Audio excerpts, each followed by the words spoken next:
Welcome to Griffonomics. So, imagine taking your dog to the local neighborhood vet. Right, just your standard routine checkup. Exactly. You walk in, you have the checkup, you pay your bill, you get a prescription for like heartworm medication or whatever, and you leave. It feels like a very standard, localized small business transaction. Yeah, completely disconnected from massive corporate retail. Right. But what you probably don't know is that the local vet's inventory software, their prescription routing, and really the entire back end of that transaction, it may have just been quietly processed by a $12 billion e-commerce giant. It is a radical shift, and it's happening entirely behind the scenes. So today we were laying out a very specific mission for this deep dive. We are looking at a granular investigative report into Chewy, and we are analyzing the company's fundamental transformation from what you might think of as just a traditional online pet retailer into a massive high-margin pet healthcare and technology platform. We're pulling from a pretty heavy stack of their latest financial documents to map this all out. Yeah, what are we looking at exactly? That includes their Q4 and fiscal year 2025 earnings transcripts, the CEO's recent presentation at the Morgan Stanley TMT conference, their Form 10K, and several strategic market analyses. And honestly, if you are an investor trying to figure out where to put capital in a really stagnant economy, or even if you're just a pet parent who uses the app to keep the kibble cabinet stocked, you are going to want to hear this. Oh, absolutely. Because what we are looking at today is not just a story about selling dog food. It is really a masterclass in how a company builds an invisible, highly defensive corporate moat. Yeah, when you look closely at the architecture of what they've actually built, calling them a pet food delivery service, it completely misses the reality of their operation. Totally. They have executed this strategic evolution that their management refers to as build, connect, operate. Build, connect, operate. Okay, break that down for me. Well, to understand how that works, you first have to look at the pure scale of their e-commerce foundation. That is the build phase. I mean, they were the largest pet e-tailer in the U.S. Right. They offer roughly 190,000 different products from about 4,000 different brands. So they built this massive digital storefront and the fulfillment network to support it. So they essentially built the ultimate big box store on the internet. Exactly. But, moving from slinging heavy bags of food to running a full-blown healthcare network, that seems like a massive leap. How do they actually bridge that gap? And that bridge is the connect and operate phase. They leveraged that massive retail customer base and started quietly building a health ecosystem right underneath it. Today, Chewy is actually the #1 pet pharmacy in America. Wow, #1. Yeah.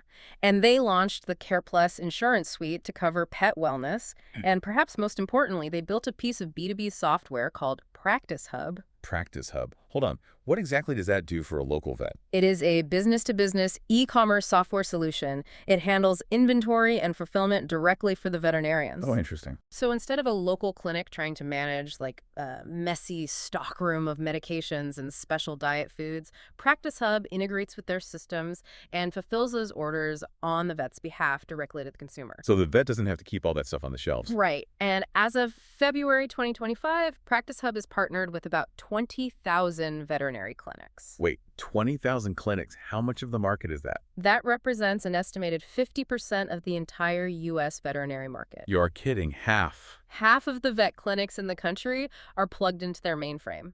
So when you look at their fiscal 2025 revenue pillars, the picture of what this company actually does becomes very, very clear. Break down the numbers for me. They brought in $8.78 billion in consumables, so your standard food and treats. But pet health is now a massive $1.98 billion standalone pillar. That is wild. Add in hard goods at $1.44 billion, and you have a $12.6 billion revenue engine. Let me process that for a second. Running pharmacies, writing enterprise software for half the vets in the country, and dealing with medical logistics. I mean, that is incredibly capital intensive. Well, definitely. It almost feels like a Trojan horse strategy, Yeah. Like they get through your front door by delivering those heavy recurring bags of dog food, the consumables. But the real hidden prize inside the horse is capturing your pet's entire, highly lucrative healthcare journey. That is exactly what it is. But to fund a strategy that ambitious, a company needs a financial bedrock that never shakes. Right, because you can't build a massive healthcare infrastructure if your retail revenue is fluctuating wildly every quarter. Exactly. And for Chewy, that stabilizing bedrock is the Autoship subscription program. This is arguably the strategic inflection point of the entire company. Okay, let's talk about Autoship.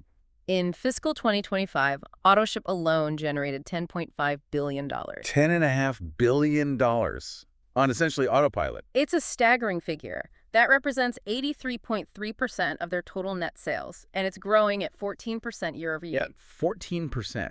Yeah, which actually outpaces their overall top-line growth. Let's just pause on that 83% number for a second.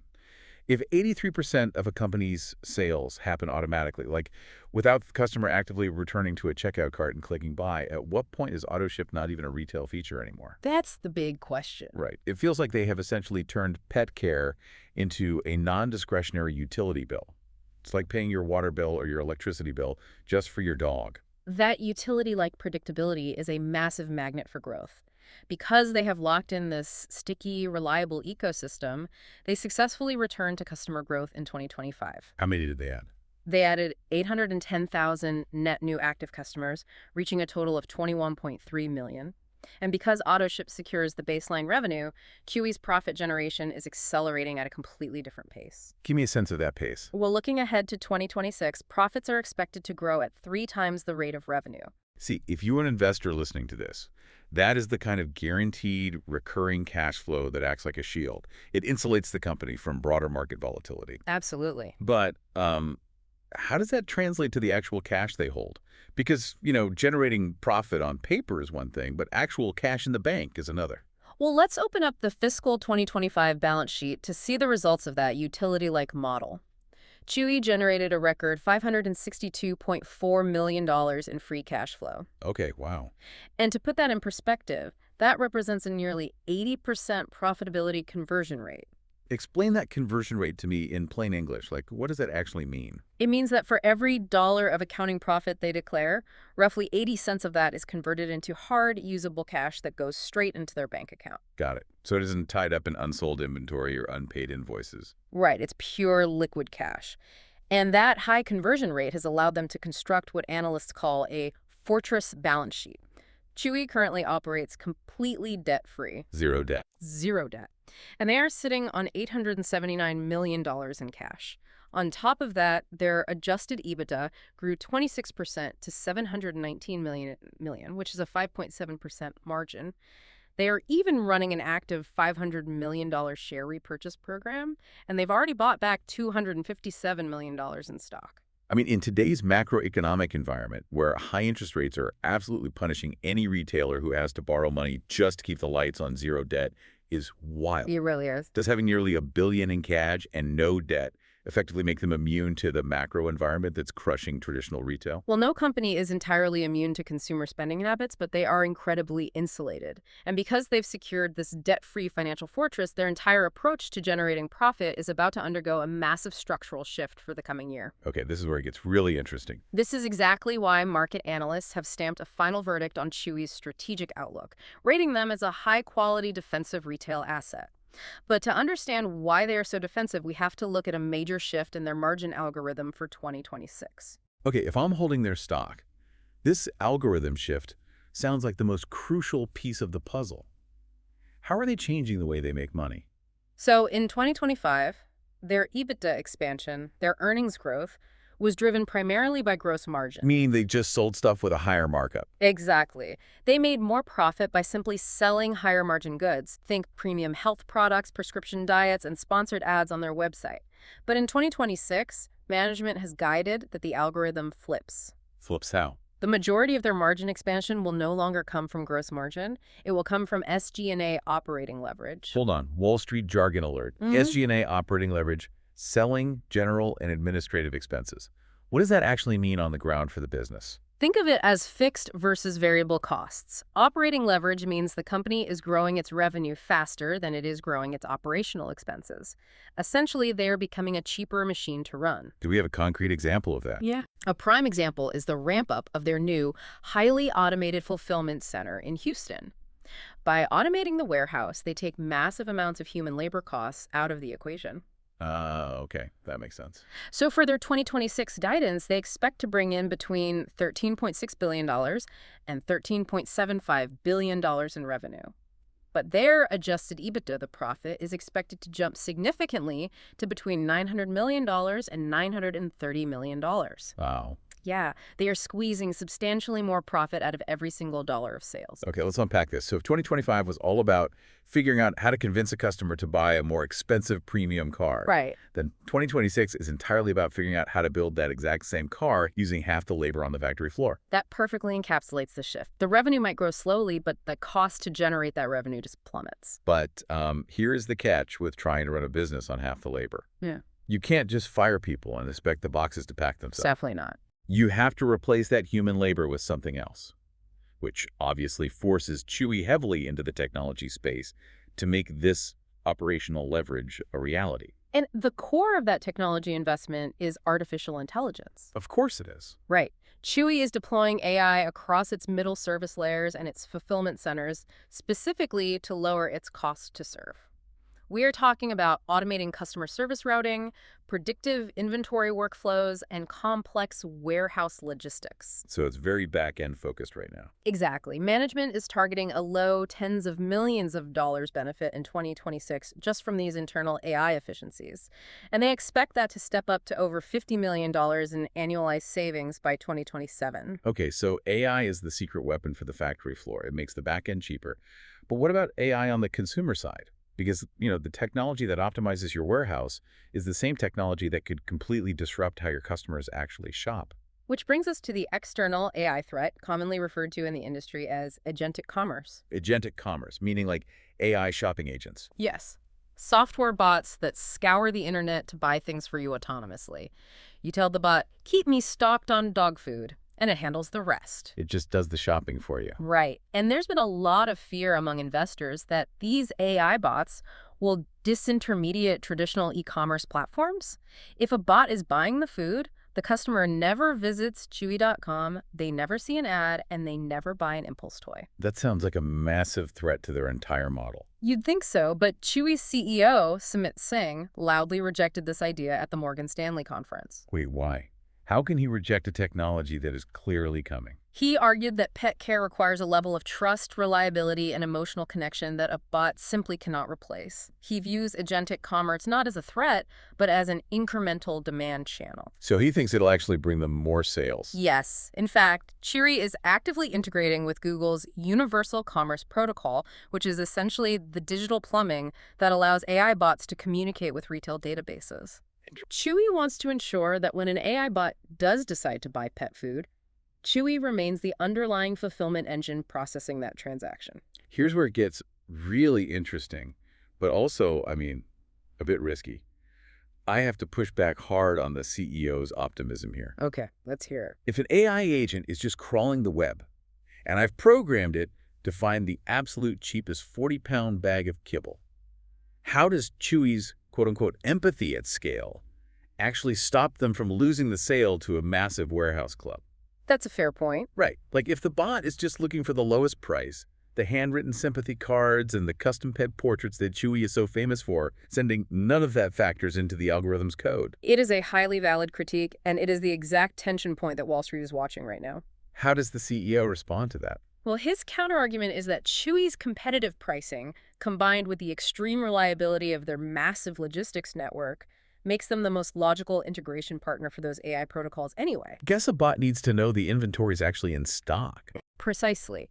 But the reality is, Chewy knows that defending their digital presence isn't enough. AI can scrape a website, but AI cannot examine a physical dog. Ah, right. That is why they are simultaneously building physical brick-and-mortar moats that AI simply cannot replicate. Which brings us back out of the digital cloud and into the physical healthcare ecosystem, the clinics. Exactly. Let's detail the physical and product catalysts that are driving top-line quality right now. The biggest initiative is Chewy Vet Care, or CVC. Okay, how big is this rollout? They successfully opened 18 physical veterinary clinics by the end of 2025. Now, what's fascinating here isn't just that they are opening clinics, but the operational advantage of how these clinics are actually run. How so? They operate on a proprietary single-stack software system built entirely by Chewy. Meaning one piece of software runs the whole building? Yes. An average independent veterinary clinic juggles up to 8 different clunky software integrations. That's ridiculous. Right. One system for booking appointments, a different one for medical records, another for inventory, and a separate one for billing. It is an administrative nightmare. Chewy runs all of that on one unified platform. I could see how that would save a ton of time. It yields vastly superior operational margins because the staff actually spends time with pets, not fighting with computers. Furthermore, the customer acquisition power of these physical clinics is massive. Really, like people going to the vet and then buying food. Exactly. Data shows that 4 out of 10 Chewy Vet Care Clinic customers are net new to Chewy entirely. They walked in for a vet visit and left as a Chewy e-commerce customer. Wait, so they control the physical building, the medical services inside it, and the proprietary code running the entire operation? They do. It almost feels like what Apple did with computers, controlling the hardware and the software. Are they basically building the Apple Store of pet care? That is a great comparison. By controlling the hardware, the clinic, and the software, the tech stack, they have a massive operational advantage over a local vet who is duct taping 8 different software systems together. When you build a closed-loop ecosystem like that, the advantages just multiply. Makes sense. And they are applying a similar closed-loop strategy to their actual product lines with the launch of Chewy Made. This is their new unified private brand platform. Private labels, like generic store brand. Basically. Currently, Chewy's own private label brands only make up a low to mid single-digit percentage of their overall sales. They aggressively want to increase that penetration to the low to mid-teens. Why the big push for private label? Just to own the product. Mainly because Chewy's private brands capture gross margins roughly 500 basis points higher than when they sell third-party goods. Okay, so 500 basis points, meaning they keep an extra 5 cents of pure profit on every single dollar spent, compared to selling someone else's brand. Exactly. That is a massive profitability lever at their scale. Huge. And to cap off these strategic catalysts, in early 2026, Chewy completed a $175 million all-cash acquisition of a company called Smart Equine. Smart Equine. So horses. Yes. This captures the highly lucrative, high-margin equine health and wellness vertical. Horse care is an incredibly premium market, and this acquisition is expected to add about $80 million to their 2026 net sales right out of the gate. So, an Apple Store-style clinic network, a unified private label capturing 5% more profit, and expanding into premium horse care. On paper, this perfectly integrated ecosystem sounds invincible. It does sound invincible. But no business operates in a vacuum, right?